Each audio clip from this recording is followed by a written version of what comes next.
আসসালামু আলাইকুম।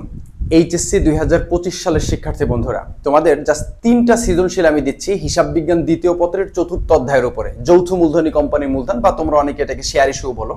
তো এই অধ্যায়ের উপরে মাত্র 3টা সৃজনশীল দিচ্ছি। এই পিডিএফটা তুমি এই ভিডিওর কমেন্টে পেয়ে যাবা, বা ডেসক্রিপশনে পেয়ে যাবা লিংক।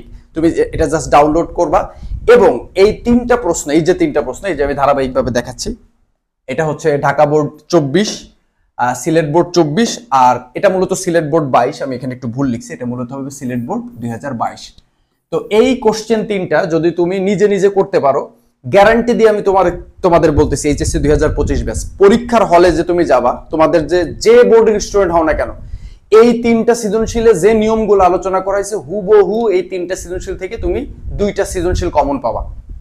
এই নিয়মগুলো জাস্ট সংখ্যা নাম চেঞ্জ করা থাকবে, এর বাইরে আর কিচ্ছু লাগবে না। এবং তুমি যদি এই 3টা সৃজনশীল কোনো রকম কোনো দ্বিধা ছাড়া, কোনো প্রবলেম ছাড়া নিজে নিজে সলভ করতে পারো, 100% শিওর থাকে এই অধ্যায় থেকে তো 2টা সৃজনশীল একদম 100% আসবে।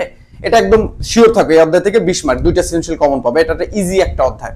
তোমরা যদি এখনো চাও যে না এই অধ্যায়টা তুমি ফ্রিলি শিখবা, আমাদের ইউটিউবে প্লেলিস্ট দেওয়া আছে, তুমি একটু ধারাবাহিকভাবে ক্লাস দেখলে, ওটা খাতায় নোট করলেই আমাদের সঙ্গে এই অঙ্কগুলো করলেই হয়ে যাবে।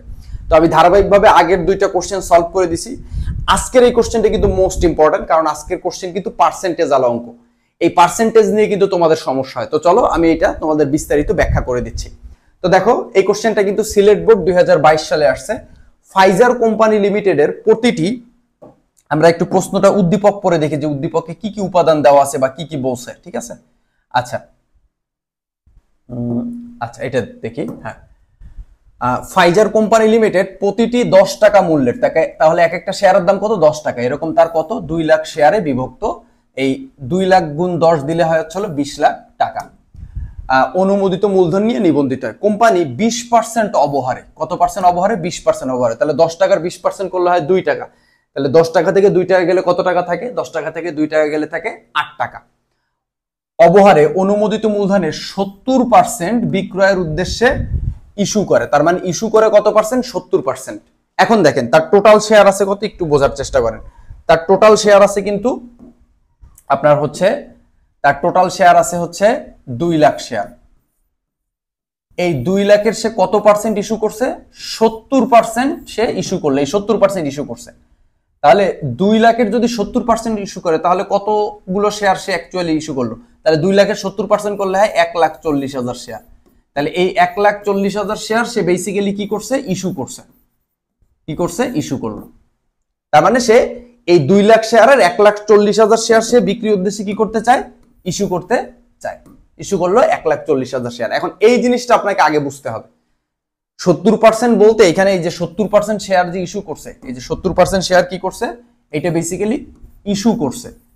এখন এই 70% শেয়ার ইস্যু করতে বলতে কি বুঝাইছে? তার টোটাল শেয়ার আছে 2 লাখ, 2 লাখের 70% করলে 1,40,000, তাহলে 1,40,000 শেয়ার সে ইস্যু করলো। এবার প্রশ্নে ফিরে যাই।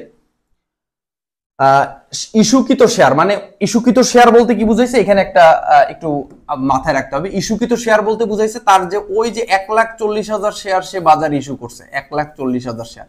ইস্যুকৃত শেয়ার বলতে কি বুঝায়? ইস্যুকৃত শেয়ার বলতে বুঝায় 1,40,000 শেয়ারের 25% অতিরিক্ত আবেদন পাওয়া গেছে। আমি একটু স্লাইডে চলে যাই, দেখেন। তাহলে আমার টোটাল শেয়ার ছিল কত? আমার টোটাল শেয়ার ছিল হলো, ইস্যু করছিলাম 1,40,000 শেয়ার। এর কত পার্সেন্ট সে অতিরিক্ত আবেদন পাইছে? এই 1,40,000 শেয়ারের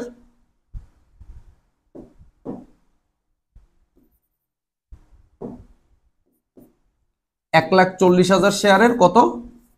25% সে অতিরিক্ত আবেদন পাইছে। 1,40,000 শেয়ারের 25% সে অতিরিক্ত আবেদন পাইছে। তাহলে এই 1,40,000 এর কত পার্সেন্ট অতিরিক্ত আবেদন পাইছে? 25%। তাহলে 1,40,000 এর 25% করলে হয় কত? সম্ভবত 32,500 বা সামথিং এরকম কোনো কিছু একটা হয়। তারপর আমরা একটু ক্যালকুলেশন করি। 1,40,000 ইন্টু 25%, সরি 35,000 হয়, 35,000। তাহলে যোগ করলে হয় কত? 1,40,000 প্লাস 35,000, 1,75,000 শেয়ার, 1,75,000 শেয়ার। তাহলে এইখানে এই জিনিসটা একটু বুঝতে হবে যে 1,75,000 শেয়ার সে বেসিক্যালি কি করছে? আবেদন পাইছে, অতিরিক্ত আবেদন পাইছে, তাহলে এইটা সে মূলত কি হইলো, আবেদন পেলো। কি পাইলো? আবেদন। আমি তোমাকে এই জিনিসটা ব্যাখ্যা করে দিচ্ছি, এই জিনিসটা যদি তুমি বুঝতে পারো তাহলে তোমার আর কিচ্ছু লাগবে না, ঠিক আছে? এই অতিরিক্ত আবেদন পাইলো কতটা, আগে এইটা তুমি আগে ভালো মতন বুঝো। অতিরিক্ত আবেদন পাইলো 1 লক্ষ, তোমার হচ্ছে কত, 1,75,000 শেয়ারে সে অতিরিক্ত আবেদন পাইছে, মানে টোটাল সে 1,75,000 শেয়ার আবেদন পাইছে, কিন্তু সে ইস্যু করছিল কত, 1,40,000 শেয়ার। এবার আমরা একটু প্রশ্নে চলে যাই। শেয়ারগুলো যথাযথভাবে বন্টন হলো এবং অতিরিক্ত আবেদন অর্থ ফেরত দেওয়া হলো। এখন এখানে বুঝতে হবে 1,40,000 শেয়ার আমি ইস্যু করছি এবং এখানে আবেদন পাইছি 25%, তাহলে 25% অতিরিক্ত আবেদন পাইছি, তাহলে 25% যদি অতিরিক্ত আবেদন পাই তাহলে টোটাল আবেদন পাইছি কত, আমরা এই যে এখানে বের করছি 1,75,000 শেয়ার, তাহলে আবেদন পেলাম কত, আবেদন পেলাম হচ্ছে 1,75,000 শেয়ার আমরা অতিরিক্ত আবেদন পেলাম। তাহলে এখানে কি বলছে, অতিরিক্ত আবেদনের টাকা ফেরত দেওয়া, তাহলে অতিরিক্ত আবেদন কত, আমি যেহেতু আবেদন পাইছি 1,75,000, সেখানে আমি ইস্যু করছিলাম কত, 1,40,000 শেয়ার ইস্যু করছিলাম। তাহলে এই 1,75,000 থেকে 40,000 গেলে কত থাকে, 1,75,000 আমি আবেদন পাইছি, যেখানে আমি ইস্যু করছিলাম কত, 1,40,000, মানে বিক্রি করতে পারবো 1,40,000। তার মানে এখানে অতিরিক্ত আবেদন পাইছি 35,000 শেয়ার, এটা হলো অতিরিক্ত। এটা কি অতিরিক্ত, কেমন, অতিরিক্ত আবেদন পাইছে। ফেরত দেওয়ার জন্য রিফান্ড ওয়ারেন্ট ইস্যু করা, রিফান্ড মানে কি, এই 35,000 শেয়ারের টাকা আমার রিফান্ড করে দিতে হবে, আবার টাকা ফেরত দিয়ে দিতে হবে। কেমন, কোম্পানি এক খণ্ড জমির জন্য একটি ডেভেলপার কোম্পানি বরাবর অবহার সহ 4,000 শেয়ার ইস্যু করে। তার মানে দেখেন এখানে কিন্তু সে স্থায়ী সম্পত্তি ক্রয় করছে। কি ক্রয় করছে, স্থায়ী সম্পত্তি ক্রয় করছে। কিসের বিনিময়ে, শেয়ারের বিনিময়ে। কত হাজার শেয়ারের বিনিময়ে, 4,000 শেয়ারের বিনিময়ে। কিন্তু এখানে একটা জিনিস মাথায় রাখতে হবে, সে কিন্তু বলছে অবহার সহ। কি সহ, অবহার সহ।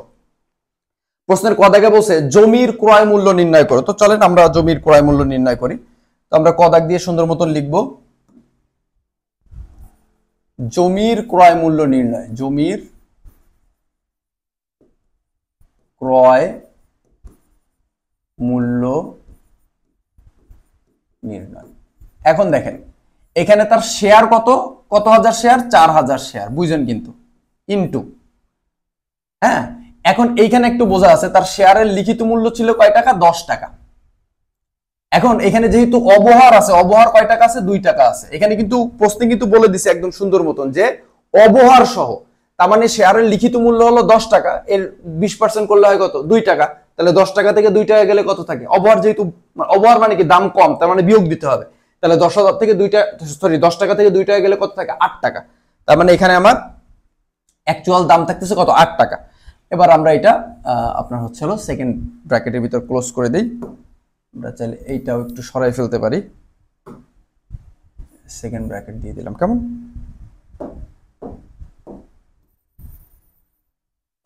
আচ্ছা। তাহলে 4,000 শেয়ার, 4,000 শেয়ার দিয়ে জমি কিনছি, অবহারের টাকা বাদ দিলে কয় টাকা থাকে, 8 টাকা। তাহলে 4,000 গুণ 8 দিলে কত হয়, 4,000 ইন্টু 8, 4 8 32, 32,000। তার মানে সে কত টাকা দিয়ে অ্যাকচুয়াল জমিটা কিনলো, 32,000 টাকা দিয়ে। এখন এখানে অনেকের মানে স্যার অনেক সময় এটা চাইতে পারে যে অবহারের টাকাটা আমরা কিভাবে বের করলাম। ঠিক আছে, তাহলে আমরা লিখলাম শেয়ার অবহার। ঠিক আছে, শেয়ার অবহার আমরা কিভাবে বের করছি, লিখিত মূল্য কয় টাকা ছিল, 10 টাকা। এই 10 টাকা থেকে আমাদের 10-এর উপর কত পার্সেন্ট, 20% হলো আমাদের কি, অবহার। তাহলে এই 10 টাকা হচ্ছিল শেয়ারের লিখিত মূল্য, 10 টাকার 20% করলে হয় কত টাকা, 2 টাকা।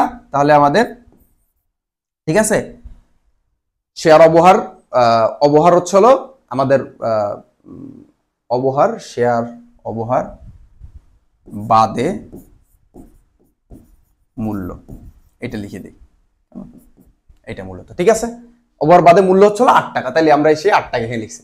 এখন তোমরা অনেকে বলতে পারো স্যার জমির ক্রয় মূল্য নির্ণয় এখানে আবার একটু সূত্র টুত্র অনেকে লেখে, ওগুলো লিখলেও হয়, না লিখলেও হয়, একই কথা। ঠিক আছে, ওগুলো তোমার খুশি, তোমার যদি মন চায় তুমি লিখবা, মন না চাইলে লেখার কোনো দরকার নাই, ওর জন্য এক্সট্রা কোনো মার্ক পাবা না। কেমন, তার মানে এটার উত্তর কত, 32। তুমি এই পর্যন্ত করে দিলেও হয়ে যাবে। আশা করি তোমরা এটা বুঝতে পারছো। না বুঝলে তারপর প্রশ্ন করবা বা কমেন্টে বলবা, আমি এটা তোমাদের কমেন্টেই বুঝাই দেওয়ার চেষ্টা করব।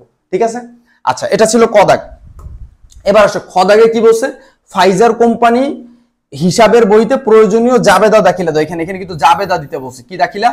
জাবেদা দাখিলা দিতে বলছে। ক্লিয়ার? তাহলে আমরা চলো জাবেদা দিয়ে ফেলি। তো জাবেদার জন্য আমাদের কি করতে হবে? জাবেদার ছক টানতে হবে সর্বপ্রথম।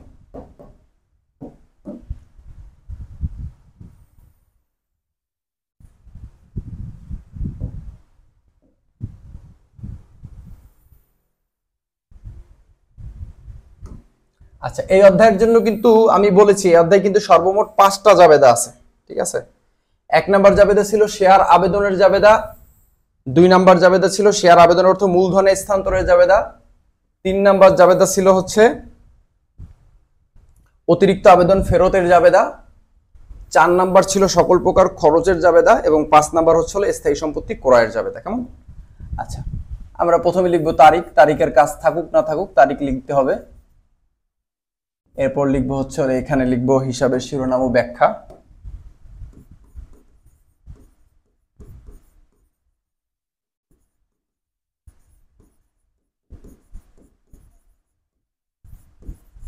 এই যে 3টা সৃজনশীল আমি করাই দিলাম, এর বাইরে কিচ্ছু লাগবে না। এই 3টা বুঝে বুঝে যে করে যেতে পারবে, পরীক্ষা হলে সে 2টা সৃজনশীল 100% আনসার করতে পারবে। কেমন?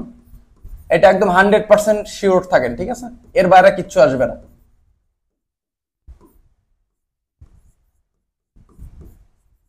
এখন আপনারা এই 3টা সৃজনশীল, এই যে 3টা বোর্ডের কোশ্চেন, এই 3টা বোর্ডের কোশ্চেন অবশ্যই পিডিএফটা কিন্তু ফ্রি ডাউনলোড করবেন, ঠিক আছে? এটা পারেন কিনা এটা হচ্ছে মেইন কোশ্চেন, যে এইটা আপনারা পারতেছেন কিনা। কেমন? এইটা যদি না পারেন তখন কোশ্চেন করবেন যে না আমার আরেকটু সময় দিতে হবে। কেমন? আর যদি পেরে যান, আর আমি জানি আপনারা পারবেন, তাহলে তো আলহামদুলিল্লাহ। কেমন? আচ্ছা, প্রথম যে জাবেদা আমরা দিই সেটা হচ্ছে কি শেয়ার আবেদনের জাবেদা। শেয়ার আবেদনের জাবেদা কি আমরা সবাই জানি, ব্যাংক হিসাব ডেবিট, ব্যাংক হিসাব ডেবিট এবং শেয়ার আবেদন হিসাব ক্রেডিট।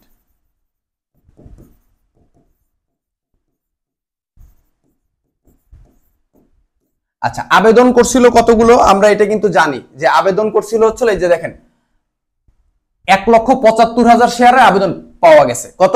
1,75,000 শেয়ারের আবেদন পাওয়া গেছে। এই যে লেখাই আছে যে 25% অতিরিক্ত আবেদন, তাহলে 25% সহ টোটাল কত? 1,75,000 আবেদন পাইছিল। তাহলে চলেন আমরা 1,75,000 এখানে লিখবো।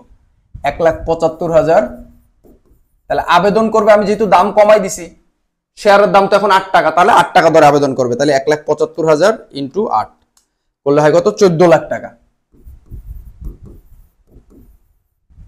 তাহলে এখানেও লিখবো 1,75,000 শেয়ারেরই তো আমি আবেদন পাইছি, কয় টাকা ধরে? 8 টাকা ধরে। কত হয়? 14 লাখ টাকা। আমরা কারণ কি লিখতে পারি? যেহেতু শেয়ার, আর আপনারা যেগুলো ক্রেডিট থাকবে সেই ক্রেডিট গুলো কিন্তু একটু সরাই লিখবেন। দেখেন শেয়ার আবেদন হিসাব ক্রেডিট, এই জন্য এটা কিন্তু আমি সরাই লিখছি। আর যেটা ডেবিট এটা হলো এই বাম সাইডে সরাই লিখতে হবে। কেমন? যেহেতু ব্যাংক হিসাব ডেবিট, এই জন্য ব্যাংক হিসাব কিন্তু আমি বাম সাইডে লিখছি, আর শেয়ার আবেদন কিন্তু এই ডান সাইডে সরাই লিখছি। এটার মানে ডেবিট ক্রেডিট। বাম সাইডে যেগুলো লেখা হয় সেগুলো হলো ডেবিট, ডান সাইডে একটু সরাই লেখা হয় যেগুলো, সেগুলো হলো ক্রেডিট। শেয়ার আবেদনের অর্থ ব্যাংকে জমা, এটা হলো 1 নাম্বার জাবেদা, আমরা ডান করলাম। ওকে, এবার শেয়ার আবেদন সরি, এই শেয়ার আবেদনের অর্থ আমাকে কোথায় পাঠাইতে হবে? মূলধন স্থানান্তর করতে হবে। তাহলে শেয়ার আবেদনের অর্থ যদি আমরা মূলধন স্থানান্তর করি তাহলে কি হবে? এই শেয়ার আবেদন যেটা ক্রেডিট ছিল এটা এখন ডেবিট হয়ে যাবে, ক্রেডিটেরটাই ডেবিট হয়ে যাবে। তাহলে আমরা লিখলাম শেয়ার আবেদন হিসাব ডেবিট।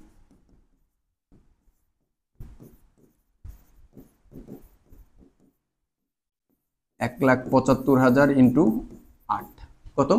14 লাখ টাকার আমি টোটাল আবেদন পাইছি। এখন এই অঙ্কে তো অবহার আছে, আমরা জানি অবহার ডেবিট হয়, আর অধিহার থাকলে অধিহার কি হয়? ক্রেডিট হয়। তাহলে লিখবো শেয়ার অবহার ডেবিট। তাহলে এটা কিন্তু আপনারা অনেক সময় ভুল করে ফেলেন, অবহারটা ডেবিট হবে, যেন অবহারের কাজটা আগে করে নেবেন। কেমন? শেয়ার অবহার। তাহলে অবহারে কয়টা শেয়ার? যেহেতু আমরা যে কয়টা ইস্যু করছিলাম, দেখেন এখানে আমরা ইস্যু করছিলাম কত? 2 লাখ শেয়ারের 70%, তার মানে আমরা 1,40,000 শেয়ার ইস্যু করছিলাম। তাহলে 1,40,000 শেয়ার ইস্যু করছিলাম। এখানে অবহার কয় টাকা? 2 টাকা। 10 টাকার 20% করলে কত হয়? 20% যেহেতু অবহার, 10 টাকার 20% করলে 2 টাকা হয়। তাহলে 1,14,000 সরি, হ্যাঁ 1,40,000 ইন্টু 2, তাহলে হচ্ছে হলো 2,80,000, 2,80,000 টাকা। এটা হলো শেয়ার অবহার। এবার আসবো আমরা শেয়ার মূলধন। শেয়ার মূলধনে পাঠাইতে হবে। শেয়ার টাকা তো শুধু ব্যাংকে রাখবো না, মূলধনে স্থানান্তর করবো। শেয়ার মূলধন হিসাব। এখন মূলধনে কয়টা শেয়ারের টাকা পাঠাবো? অবশ্যই যে কয়টা ইস্যু করছি 1,40,000 শেয়ার, এবং মূলধনে অলওয়েজ লিখিত মূল্য পাঠাইতে হয়। এইটা তোমাদের অনেক ক্ষেত্রে কনফিউজড হইতে পারে যে শেয়ার মূলধনে সবসময় কি মূল্য পাঠাইতে হবে? লিখিত মূল্য। এখন সেটা যদি অবহার হয় তাও লিখিত মূল্য পাঠাইতে হবে, যদি ওডিআর হয় তাও লিখিত মূল্য। এই 10 টাকার শেয়ার যদি আমি 12 টাকা দরে ইস্যু করতাম তাও আমরা এখানে 10 টাকা লিখতাম। আর 10 টাকার শেয়ার যদিও আমরা এখানে কি 8 টাকা ইস্যু করছি, তারপরও আমরা এখানে 10 টাকাই লিখব, কারণ শেয়ার মূলধনে অলওয়েজ লিখিত মূল্য যায়। কারণ আমরা যখন ব্যক্তিগতভাবে কোনো কিছু হিসাব করি তখন ওইটা লিখিত মূল্য ধরেই করি। তাহলে 1,40,000 গুণ 10 দিলে হয় কত? 14 লাখ। আর অতিরিক্ত আবেদন অর্থ এটা আমরা ব্যাংকের মাধ্যমে ফেরত দিব, সো আমরা ব্যাংক হিসাবকে ক্রেডিট করব। তাহলে অতিরিক্ত আবেদন করছে কত? অতিরিক্ত আবেদন করছিল হচ্ছে হলো আমাদের অতিরিক্ত আবেদন করছে, এটা আমরা একটু দেখে আসি। এই যে আমরা এখানে গণনা করছিলাম, এই যে অতিরিক্ত আবেদন করছে কত? এই যে 1,40,000 আমরা ইস্যু করছি, আর এখানে আবেদন পাইছি 1,75,000। তার মানে এই দুইটার পার্থক্য কত? এই দুইটার পার্থক্য হলো আমাদের কি? অতিরিক্ত আবেদন। এই যে আমরা প্রশ্নে সম্ভবত লিখে রাখছিলাম, এই যে 1,75,000 আবেদন পাইছি আর 1,40,000 আমরা ইস্যু করছিলাম, তাহলে 35,000 আমরা অতিরিক্ত আবেদন পাইছি। তাহলে এখানে আমরা অতিরিক্ত আবেদন অর্থ ব্যাংকের মাধ্যমে ফেরত দিয়ে দেবো। তাহলে 35,000 ইন্টু, আর ফেরত দিব কয় টাকা ধরে? 8 টাকা ধরে। যেহেতু তারা আমাদের আবেদন করছিল 8 টাকা ধরে, এখন তাদের আমরা ব্যাংকের মাধ্যমে ফেরতও দিয়ে দেবো কয়টা? 8 টাকা ধরে। তার মানে আমার 35,000 শেয়ার 8 টাকা ধরে যে টাকাটা হয়, এই টাকাটা আমরা ব্যাংকের মাধ্যমে ফেরত দিয়ে দিলাম। ব্যাংক কমে গেল টাকা, এই জন্য ক্রেডিট। তাহলে 35,000 ইন্টু 8, তাহলে হয় 2,80,000। মানে কারণ কি লিখবো? যেহেতু শেয়ার আবেদনের অর্থ, শেয়ার আবেদনের অর্থ মূলধনে স্থানান্তর এবং অতিরিক্ত আবেদনের অর্থ ফেরত।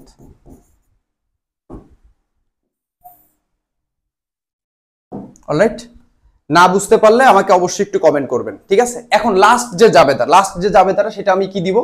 লাস্ট যে জাবেদাটা দিব সেটা হচ্ছে আমার হচ্ছে লাস্ট যে জাবেদাটা দিব সেটা হলো কি হলো?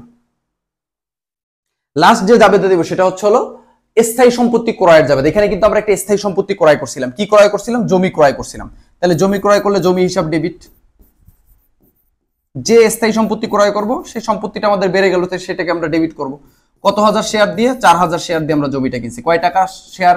অবহার বাদ দিয়ে 8 টাকা ছিল দাম। তাহলে 4 কত? 32,000 টাকা দিয়ে জমি কিনছি। এখন দেখেন এখানে যেহেতু অবহারের টাকা আছে, সেই তো অবহারকে ডেবিট করতে হবে। তাহলে শেয়ার অবহার হিসাব ডেবিট। কত? 4,000 শেয়ার। কয় টাকা অবহার? 2 টাকা অবহার। তাহলে 4 দুগুণে 8, 8,000 টাকা। এবার আসি, যেহেতু শেয়ারটা আমরা শেয়ারের মাধ্যমে যেহেতু আমরা কি কিনছি? জমি কিনছি, সেই তো আমরা শেয়ার মূলধনকে ক্রেডিট করব। আর যদি এই শেয়ারটা আমরা এই জমিটা যদি আমরা ব্যাংকের মাধ্যমে কিনতাম, চেকের মাধ্যমে কিনতাম বা টাকার মাধ্যমে কিনতাম, তখন আমরা ব্যাংক হিসাব ক্রেডিট করতাম। কিন্তু এই শেয়ারটা, এই জমিটা ক্রয় করা হয়েছে কিসের মাধ্যমে? এখানে দেখতে হবে, এই জমিটা কিন্তু ক্রয় করছে অবহার সহ শেয়ার ইস্যু করে।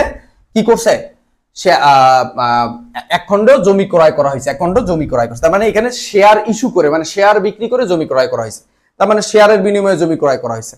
তাহলে শেয়ার মূলধন হিসাব ক্রেডিট হবে। শেয়ার মূলধন হিসাব ক্রেডিট। কত হাজার শেয়ার? 4,000 শেয়ার। আমরা জানি মূলধনে সবসময় কি মূল্য যায়। দেখেন এখানেও কিন্তু মূলধনে কি মূল্য নিচ্ছি? লিখিত মূল্য। এখানেও মূলধনে কি মূল্য নিতে হবে? লিখিত মূল্য। কয় টাকা? 10 টাকা। তাহলে 4,000 গুণ 10 দিলে হয় কত? 40,000। কারণটা আমি লিখতেছি না, আপনারা লিখে নিয়েন। কারণটা লিখবেন হচ্ছে হলো শেয়ারের বিনিময়ে জমি ক্রয় করা হলো, বাস, কারণ শেষ। ঠিক আছে? আচ্ছা, এইটা হলো আপনাদের প্রশ্ন, মানে এইটা হলো আপনাদের জাবেদা। এখন দেখেন এটা না বোঝার কি আছে? ঠিক আছে, যদি না বুঝতে পারেন অবশ্যই বলতে হবে, কারণ এই টাইপের কোশ্চেন কিন্তু আপনি 100% শিওর থাকেন, আপনি পরীক্ষা হলে গেলে এই টাইপের কোশ্চেন পাবেন, 100% শিওর থাকেন। এরপরে নেক্সট কোশ্চেনে যাই আমরা। আমাদের এখানে কি বলছিল, এখানে বলছিল হচ্ছিল কোম্পানির হিসাব বইতে, দেখেন এখানে দুইটা হিসাব করতে বলছে, কিন্তু একটা করতে বলছে হলো ব্যাংক হিসাব আর একটা করতে বলছে হলো মূলধন হিসাব তৈরি করো। একটা ব্যাংক হিসাব আর একটা হলো কি হিসাব বলেন, মূলধন হিসাব। হ্যাঁ, একটা হলো ব্যাংক হিসাব আর একটা হলো মূলধন হিসাব। এখন এই হিসাব মানেই কিন্তু অ্যাকাউন্টিং এ খতিয়ানকে বোঝায়। হিসাব বলতে কাকে বোঝায় বলেন, খতিয়ান। তার মানে হিসাব মানেই কি, খতিয়ান, যেটাকে সকল বইয়ের রাজা বলে। তার মানে এখানে আপনাদের ব্যাংক হিসাবের খতিয়ান করতে হবে, মূলধন হিসাবের খতিয়ান করতে হবে। এখানে কিন্তু গদাগে আর্থিক বিবরণী করতে বলেনি। তার মানে এই গদাগে হয় আর্থিক বিবরণী আসবে, তা না হইলে আপনার এই খতিয়ান আসবে। তো চলেন আমরা হচ্ছে ঝটপট খতিয়ান করে ফেলি। তো খতিয়ানের প্রথমে আমাদের ছক টানতে হবে। তো খতিয়ানের ছকটা কি আপনারা সবাই জানেন। আমরা মনে করেন প্রথমে একটা হচ্ছে এটা কি বলে, আমরা হচ্ছে চলমানদের ছক টানি দুইটা, ঠিক আছে।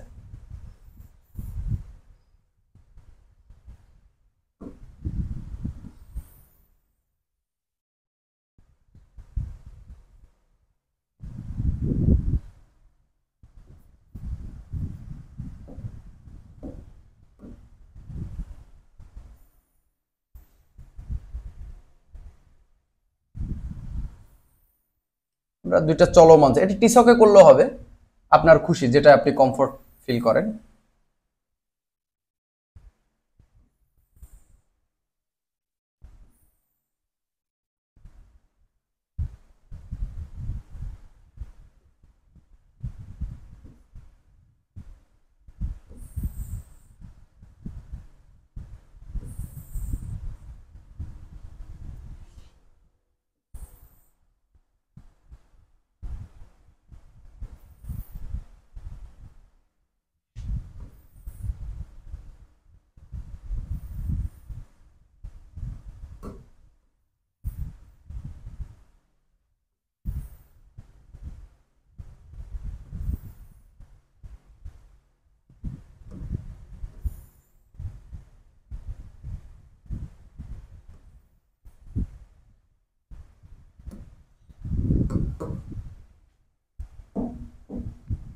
আচ্ছা, দুইটা হিসাব করতে বলছে। একটা হিসাব কি, ব্যাংক হিসাব, আর একটা হলো মূলধন হিসাব। তার মানে একটা আমরা ব্যাংক হিসাব লিখবো আর একটা মূলধন হিসাব লিখবো, ঠিক আছে।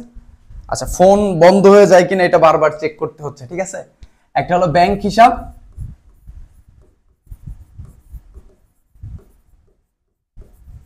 আর একটা হলো আপনাদের মূলধন হিসাব।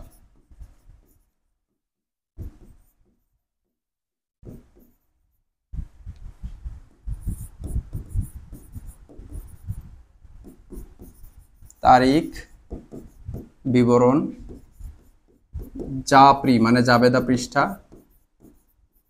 ডেবিট টাকা, ক্রেডিট টাকা। এখানে একটু লিখে নিতে হবে হচ্ছে জের, এখানে লিখতে হবে ডেবিট, এখানে লিখতে হবে শুধু ক্রেডিট। আর এই কর্নারে আমরা একটু লিখে দিব হিসাবের কোড নাম।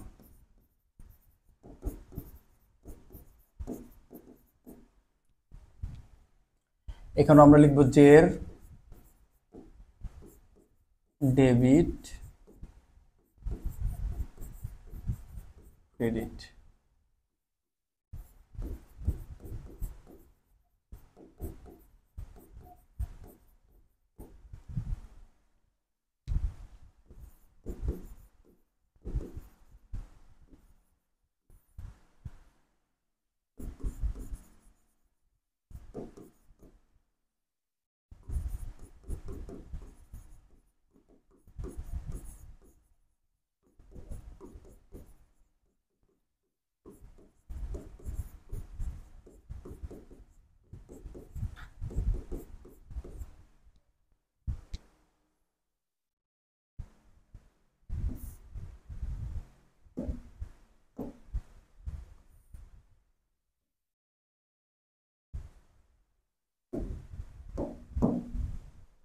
আচ্ছা, এইটা হচ্ছে আমাদের ছক, ঠিক আছে। একটা হলো ব্যাংক হিসাবে আমরা চলমান যে ছক টানলাম, আর একটা হলো মূলধন হিসাবে চলমান যে ছক টানলাম, কেমন।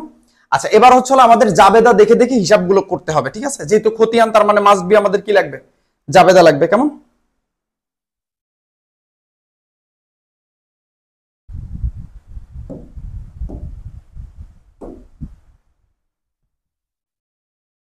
আচ্ছা খেয়াল করি, তাহলে প্রথম হচ্ছে হলো ব্যাংক হিসাব। এখন আমরা জাবেদার ভিতর দেখবো কোথায় কোথায় ব্যাংক হিসাব আছে, সোজা সাপটা হিসাব। চলেন আমরা একটু দেখি।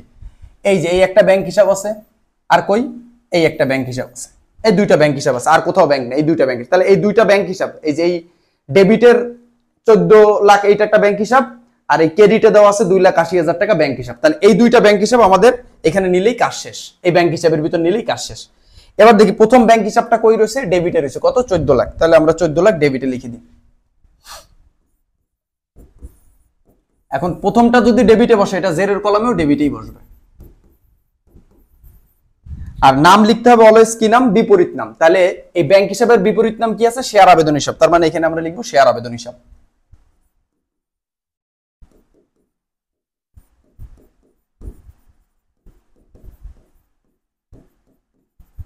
এরপরে ব্যাংক হিসাবটা কই আছে, এই যে ব্যাংক হিসাবটা এবার আছে কিন্তু ক্রেডিটে, কত টাকা, 2,80,000 টাকা। তাহলে এবার আমরা এই 2,80,000 টাকা মাস্ট বি কোন দিকে লিখবো, ক্রেডিটে লিখবো। যেহেতু ক্রেডিটে আছে ব্যাংক হিসাব, সেহেতু ক্রেডিটে লিখলাম। এবার আসেন বিপরীত নাম কি আছে, বিপরীত নাম আছে হচ্ছে এই যে এটা তো ক্রেডিটে, তাহলে এর বিপরীত নাম কিন্তু দুইটা আছে। একটা কি আছে, একটা আছে শেয়ার আবেদন, একটা আছে শেয়ার অবহার। তাহলে কোনটা নিব, অবশ্যই শুরুটা নিব, প্রথমটা নিতে হয়। তাহলে নিব শেয়ার অবহার, সরি শেয়ার আবেদন, এইটা নিব। তাহলে এখানে আমরা লিখবো শেয়ার আবেদন।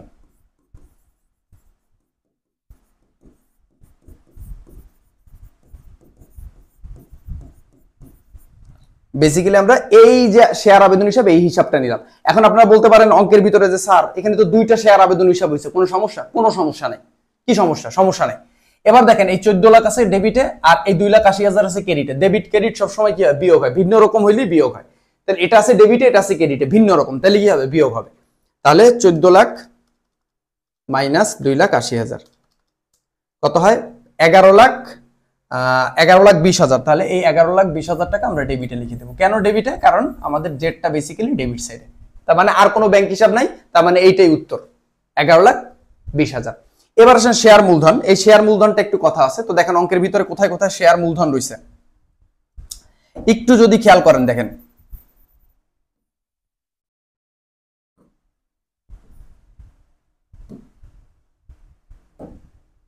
আচ্ছা, তো দেখেন অঙ্কের ভিতরে কোথায় কোথায় শেয়ার মূলধন দেওয়া আছে একটু খেয়াল করেন। দেখেন অঙ্কের ভিতরে কোথায় কোথায় শেয়ার মূলধন দেওয়া আছে একটু খেয়াল করেন। দেখেন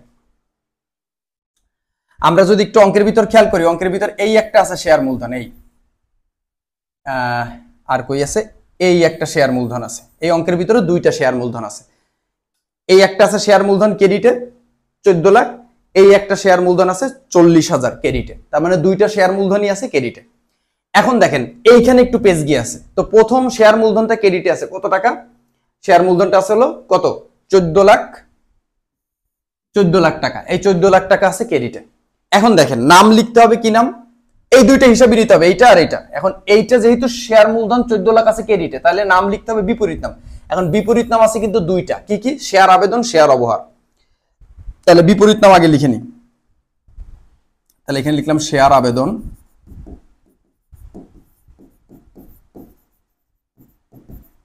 আরেকটা হলো শেয়ার অবহার।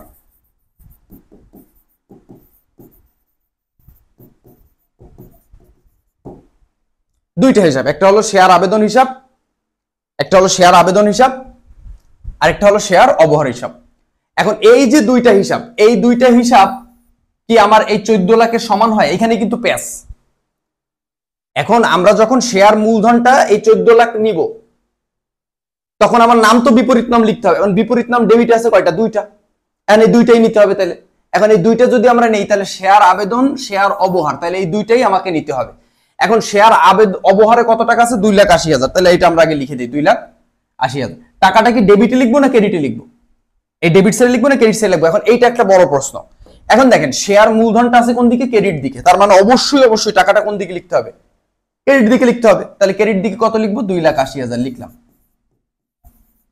এবার দেখেন আমার কিন্তু এই টাকা কিন্তু টোটাল 14 লাখ হইতে হবে। তাহলে 14 লাখের 2,80,000 আমি অলরেডি শেয়ার অবহারে লিখে ফেললাম। তাহলে 14 লাখ মাইনাস 2,80,000 করলে হয় 11,20,000 টাকা। তার মানে 11,20,000 টাকা আমার এবার শেয়ার আবেদনে দেখাইতে হবে।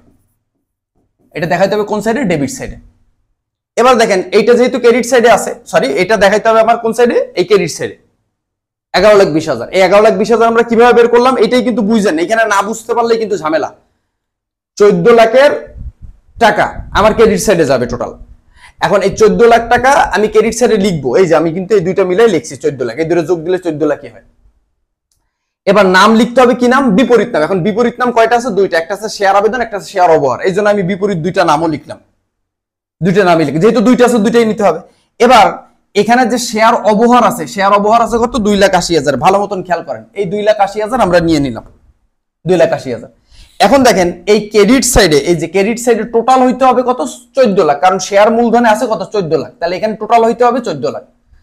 এখন এখানে মজার বিষয় হলো শেয়ার মূলধনে কত? 14 লাখ। তাহলে এই 2,80,000 তো অলরেডি আমি এখানে নিয়েই ফেলছি, তাহলে এখনো বাকি আছে কত? এখনো বাকি আছে হচ্ছে 14 লাখ থেকে 2,80,000 বিয়োগ দিলে কত থাকে? 11,20,000। তাহলে ওই 11,20,000 টাকা এখানে বসবে।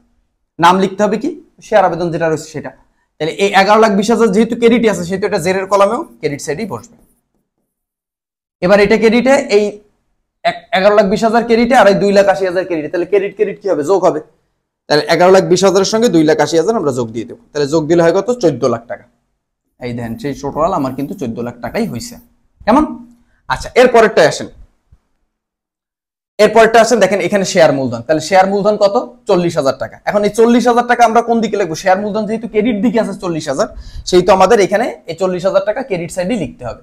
এখন কোশ্চেন হচ্ছে এটা যে আমরা ক্রেডিট সাইডে লিখবো, নাম তো বিপরীত দুইটা আছে, দেখেন নাম কিন্তু দুইটা রয়েছে, একটা হলো কি জমি হিসাব আর একটা হলো শেয়ার অবহার হিসাব। তাহলে দুইটা নাম আগে লিখে ফেলি, যেহেতু বিপরীত দুইটা নাম আছে, একটা হলো জমি হিসাব, একটা হলো শেয়ার অবহার হিসাব। শুধু অবহার লেখা যাবে না, শেয়ার অবহার লিখতে হবে। শুধু অধিহারও লেখা যাবে না, সবসময় শেয়ার কথাটা মেনশন করতে হবে, শেয়ার অধিহার লিখতে হবে। এখন দেখেন শেয়ার অবহারে কত টাকা আছে? 8,000 টাকা।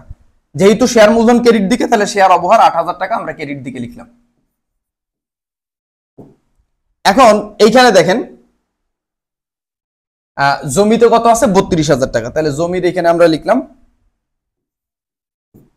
32,000। তাহলে এই 32 আর 8,000 যোগ দিলে কিন্তু সেই আমার শেয়ার মূলধনের সেই 40,000 টাকাই হয়। তাহলে এই 40,000 টাকা কিন্তু আমার একদিকে ক্রেডিট সাইডেও লেখা হইলো, এই যে দেখেন একদিকে ক্রেডিট সাইডেও লেখা হইলো, হ্যাঁ এই যে ক্রেডিট সাইডেও লেখা হইলো, এই দুইটা যোগ দিলে কত? 40,000ই হয়, এবং নামও কিন্তু সেই বিপরীত দুইটা নামই লেখা হইলো।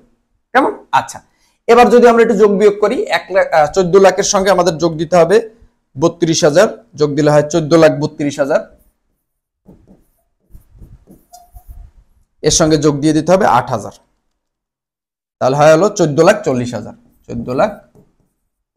এই বিষয়টা কিন্তু আপনারা একটু খেয়াল করে যান, কেমন? এই বিষয়টা যদি একটু বুঝতে পারেন বা এই মূলধন হিসাবটা যদি ধরতে পারেন, ইনশাল্লাহ আপনাদের এই অধ্যায়ে এমন কোনো প্রশ্ন আপনাদের এইচএসসি 25 ব্যাচের এমন কোনো কোশ্চেন আসবে না যেটা আপনি পারবেন না।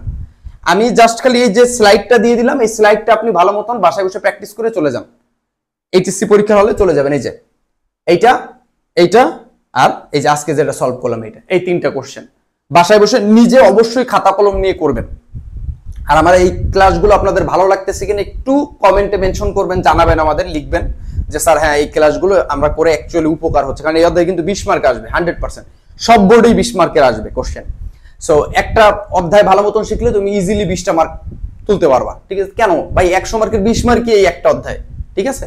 এবং ইজিলি তুমি পারবা, এবং এটা বাধ্যতামূলক না, বাট এই অধ্যায় থেকে দুইটা প্রশ্ন সবসময় আসে, তুমি চাইলে দুইটাই করতে পারবা।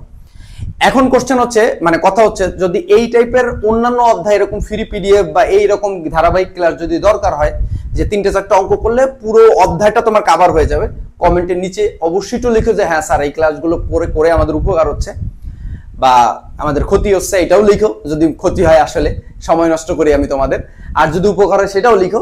লিখে জাস্ট এইটা একটু বললো যে হ্যাঁ স্যার নেক্সটে আপনি অমুক অধ্যায়ের উপরে এরকম একটা সিরিজ নিয়ে আসেন।